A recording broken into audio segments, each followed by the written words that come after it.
হযরত শাহজালাল আন্তর্জাতিক বিমানবন্দর।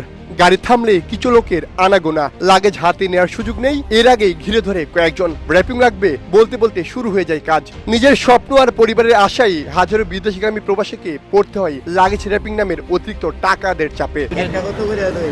একটা 200 টাকা করে, একটা 200 টাকা করে। কয়টা আপনাদের? দুইটা 400 টাকা। বেশি হচ্ছে না কম হচ্ছে? আমরা তো বলছি বেশি হয়ে যাচ্ছে, উনি তো বলছে যে ঠিক মতো বলছে। জি, আমরা অনেক কম দিতে বলছি, উনি বলে 400 টাকাই দিতে হবে। বেশি হয়ে যাচ্ছে না? তবে অবশ্যই বেশি হয়ে যাচ্ছে, উনি তো কম মানতেছে না, আমাদের সময়টা কম, এই জন্য। বিমানবন্দর ঘিরে বেপরোয়া এখন এই র্যাপিং চক্র। একটি বড় সিন্ডিকেটের মাধ্যমে গড়ে তোলে এই বাণিজ্যে যাত্রীরা বলতে গেলে অসহায়। বিমানবন্দরে যাত্রীদের ভোগান্তির মধ্যে র্যাপিং চক্র অন্যতম। প্রবাসীদের এই ভোগান্তিতে কি করছে বিমানবন্দর কর্তৃপক্ষ? চোখের সামনে এমন দৃশ্য দেখে নির্বিকার পুলিশ সহ বিমানবন্দর নিযুক্ত আইন শৃঙ্খলা বাহিনীর সদস্যরা। এসব দেখে জনমনে প্রশ্ন উঠছে, অনুমোদনহীন এই র্যাপিং চক্রের কারা? কাদের আশ্রয়ে প্রশ্রয়ে বিমানবন্দরের মতো গুরুত্বপূর্ণ জায়গায় চলছে এই স্বেচ্ছাচারিতা? অভিযোগ উঠছে, যাত্রীদের সম্মতি ছাড়াই লাগেজ র্যাপিং করার পর ইচ্ছে মতো টাকা দাবি করা হয়। এই কাজে নির্দিষ্ট কোনো রেট নেই, কখনো 100, কখনো বা 200, আবার কারো কাছ থেকে নেওয়া হয় তারও বেশি অর্থ।